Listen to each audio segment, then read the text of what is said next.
শ্রীমা-ভাসিত স্বরূপ প্রকাশ। ভক্তদের প্রতি মায়ের দেবী রূপে বড়া ভয়। ভয় কি? সর্বদা জানবে তোমাদের পিছনে একজন আছেন। যতদিন এ শরীর আছে আনন্দ করে চলে যাও।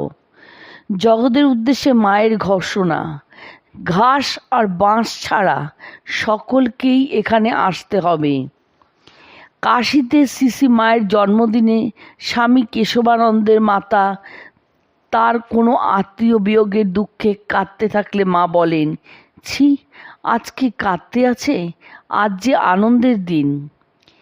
পাগলি মামি একদিন উত্তেজনার বশে মাকে চেলাকাঠ দিয়ে মারতে উঠলে তার প্রতি মায়ের জীবনে প্রথম ও শেষ অভিশাপ বাক্য, পাগলি, কি করতে বসেছিলি?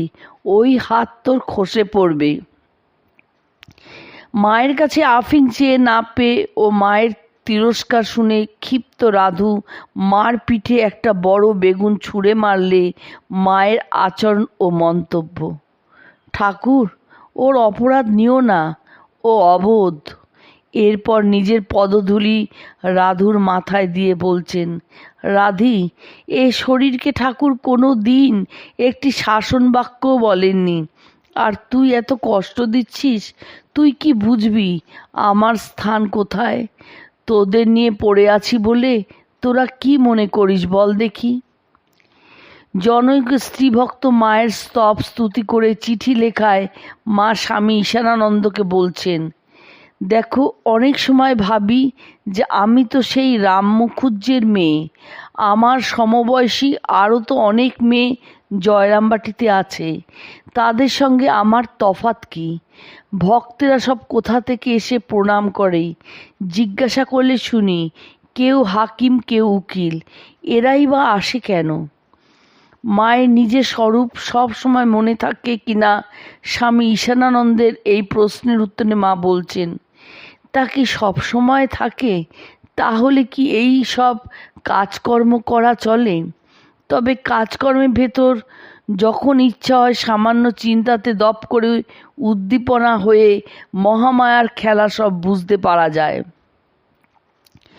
মহাপুরুষদের সান্নিধ্যে থাকার সময় তাদের স্বরূপ বোঝা যায় না।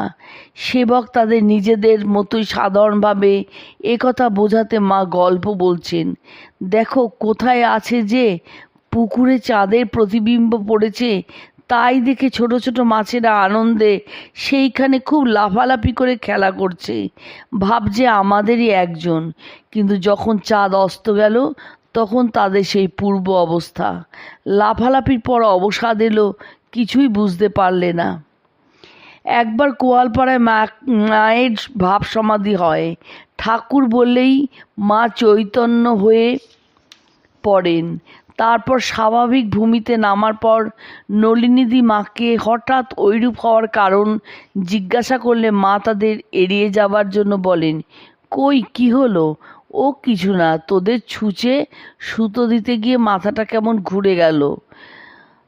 মা রামেশ্বর তীর্থে গিয়ে রামেশ্বরকে কেমন দেখলেন, ভক্ত কেদারবাবুর এই প্রশ্নের উত্তর দিতে গিয়ে মা আচমকা স্বস্বরূপের ঘোষণা করলেন, বাবা, যেমনটি রেখে এসেছিলাম ঠিক তেমনটি আছেন।